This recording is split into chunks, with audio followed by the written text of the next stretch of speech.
Hamını salamlayıram. Gününüz xoş, uğurlu olsun və mənim sizə bir xəbərim yox, yəni bir informasiyanı yadınıza salmaq istəyirəm. Biz çox vacib bir mərhələyə qədəm qoymuşuq. Azərbaycan artıq rəqəmsallaşmanın dərin mərhələsinə keçir. 23 oktyabrda Baş nazir tərəfindən rəqəmsal diaqnostika qaydaları təsdiqləndi. Bu o deməkdir ki, artıq hər bir dövlət qurumu və şirkət rəqəmsal yetkinlik səviyyəsinə görə yoxlanılacaq. Dövlət qurumları mütləqdir, şirkətlər amma yox. Bu təkcə hesabat deyil. Bu rəqəmsal mədəniyyətin ölçülməsi deməkdir və bu mərhələdə hər bir təşkilat üçün çox aydın sual yaranır. Biz bu yoxlamaya hazırıqmı? Bugün sizə bunun cavabını verəcək 5 əsas istiqamətdən danışacağım. Hansılar ki, qiymətləndirmə kriteriyasında ilk 4-ü 22,5% ilə hesablanacaq, sonuncu 5-ci artıq isə 10%-lə. Birinci, rəqəmsal biznes strategiyası. Birinci istiqamət, rəqəmsal strategiyanız varmı? Yəni siz rəqəmsallaşmanı sadəcə layihə kimi yox, idarəetmə fəlsəfəsi kimi qəbul edirsinizmi? Çox vaxt görürük ki, təşkilatlarda plan var, amma sistem yoxdur. Rəqəmsal strategiya o deməkdir ki, siz texnologiyaya necə baxırsınız, nə qədər investisiya qoyursunuz və hansı istiqamətdə gedirsiniz? Əgər bu sualların cavabı biz baxarıq, sonra edərik kimidirsə, deməli artıq gecikirik. Çünki bugün rəqəmsal liderliyi quranlar sabah inzibati üstünlüyünü əldə edəcəklər. Bizim AI Hub proyektimiz, layihəmiz bu mərhələdə sizə rəqəmsal inkişaf xəritəsi təqdim edə bilər. Birincisi, yəni sizi qiymətləndirə bilər, nə dərəcədə hazırsınız bugünkü günə və ölçülə bilən bir plan, prioritetlər və süni intellekt əsaslı qərarlar dəstəyi formasında bir layihə hazırlaya bilərik. Yəni mən bunu informasiya kimi verirəm ki, yəni, birinci əsas yoxlamadır. Bizdə nə var və hansı istiqamətdə getməyi planlaşdırmaq. Rəqəmsal hazırlıq və texnoloji infrastruktur. Bu çox real məsələdir ki, sizin IT sistemləriniz bir-biri ilə danışırmı?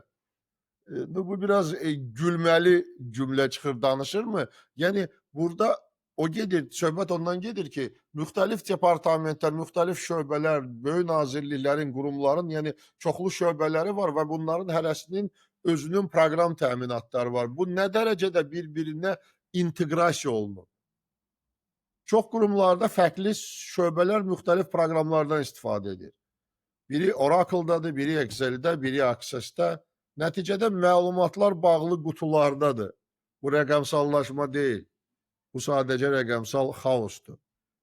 Rəqəmsal hazırlıq o zaman baş verir ki, bütün sistemlər bir-biri ilə ekosistem kimi işləyir.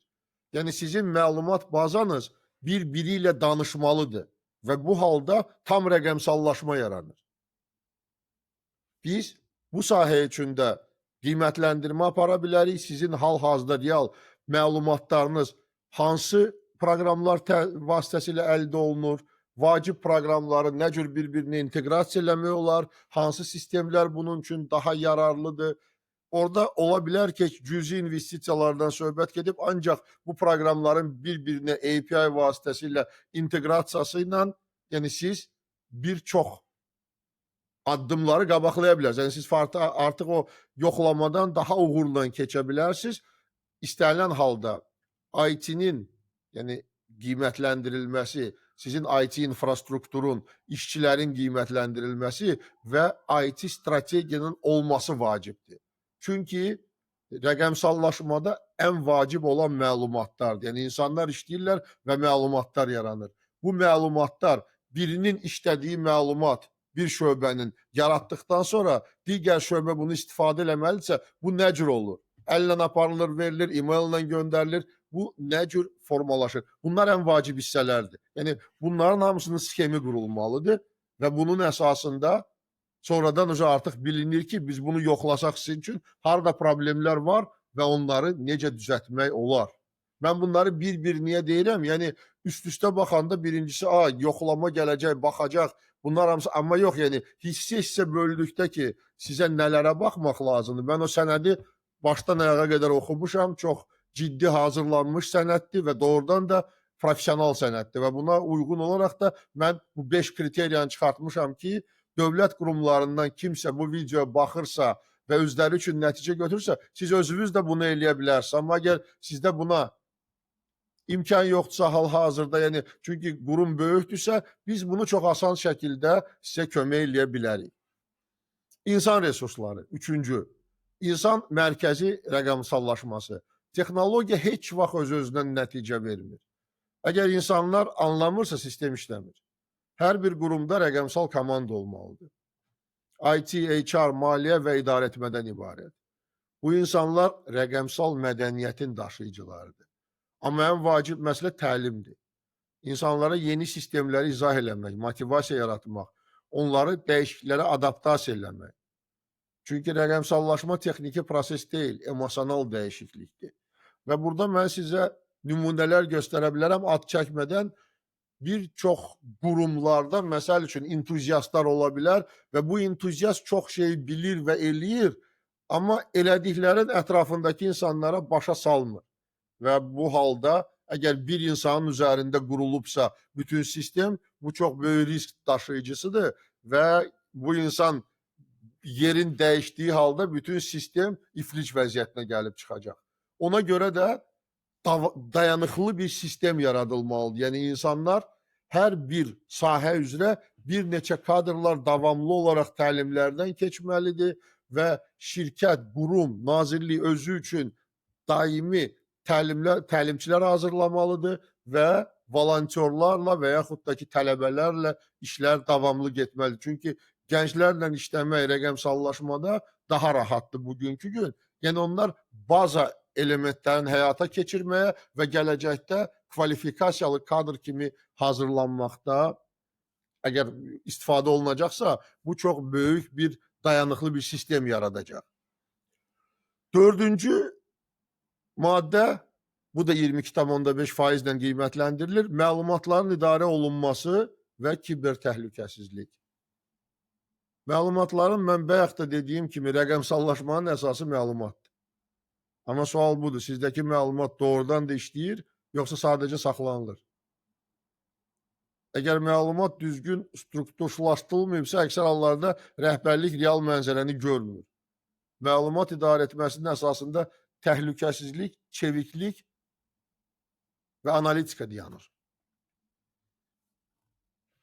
Biz bu məsələdə də sizə kömək eləyə bilərik. Yəni, birincisi, ən vacib olan vacib məlumatlar. Vacib məlumatlar və yaxud da ki, biri var, yəni ildə bir dəfə yaranan məlumatlar, elə məlumatlar var ki, gündə yenilənir.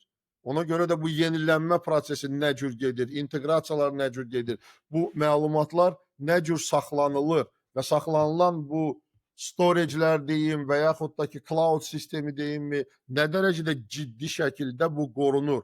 Çünki rəqəmsallaşma inkişaf deməkdirsə, bu inkişafın qarşısında böyük bir düşmən var. Yəni, o düşməndən qorunmaq üçün, rəqəmsal dünyada qorunmaq üçün qara qüvvələrdən və yaxud da ki, düşmənlərdən, mən bayaq dediyim kimi, rəqəmsal düşmənlərdən burada kiber təhlükəsizlik çox vacibdir. Və sizin yenə də biz gəlirik IT infrastruktura və onun nə dərəcədə davamlı olmasına. Faktiki olaraq bütün bu proseslər göstərir ki, rəhbərlikdə artıq, rəhbərlik səviyyəsində hansısa bir müavin tam şəkildə IT sferasına nəzarət etməlidir və davamlı olaraq bu strategiyada lazım olan məsələlərin həll olunması üçün rəhbərliyin nəzərinə çatdırmalıdır. Çünki problemlər o qədər çox olur ki, bəzi hallarda IT məsələsi qıraqda qalır və ancaq xırda problemlər və yaxud da bugünə lazım olan problemlər həll olunur. Yəni, burada biz danışırıq ki, gündəlik suallar var, hansı ki, həll olunur və strateji inkişaf planı yazılmalıdır mütləq. 5-ci punkt, bu sənədin içində olan hansı ki 10% ilə qiymətləndirilir. Bu onlara görə bəlkə də 10% iləndir ki, rəqəmsallaşma hazır olduqdan sonra bu artıq özü-özünə avtomatik işləməlidir və bu süni intellekt, avtomatlaşdırma və süni intellektdir. Ən maraqlı hissə. Burada artıq chatbotlar, təbii dil emalı, NLP, IoT və analitika kimi texnologiyaları əhatə eləyir. Yəni, bu sadəcə texniki əlavə deyil, bu idarəetmə mədəniyyətinin növbəti mərhələsidir. Yəni, bu artıq yuxarı mərhələdir. Süni intellekt artıq idarəetmənin bir hissəsidir.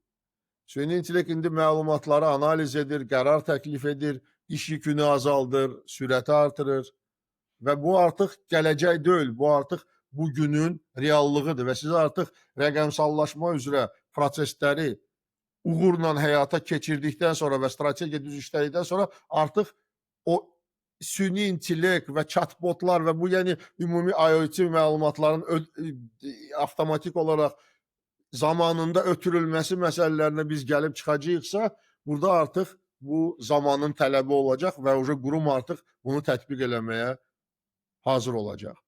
Sonunda nə demək istəyərdim mən sizə? Rəqəmsal diaqnostika sadəcə bir yoxlama deyil.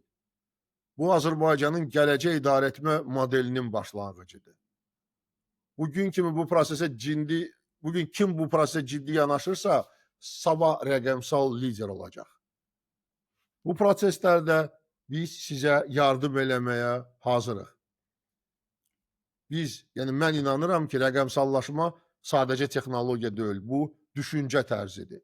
Və mənim digər videolarımda mən göstərdiyim kimi, yəni Amerika Birləşmiş Ştatları 40 milyard ildə pul ayırır, Çin 37 milyard, Avropa Birliyi 20 milyard, digər ölkələrdə ciddi pullar ayrılır və süni intellekt, mən sizə deyim ki, neft, qaz və digər təbii resurslardan daha ciddi bir resursdur və kim onu tez tətbiq eləyəcək, tez istifadə eləməyə başlayacaq və ən vacib olan infrastrukturun yaradacaqsa özündə, bu məlumatların yerləşdirilməsi üçün infrastruktur lazımdır. O ölkələr qabaqcıllar siyasında olacaq və maliyyə vəsaitlərini özünə cəlb eləyə biləcəklər gələcəkdə.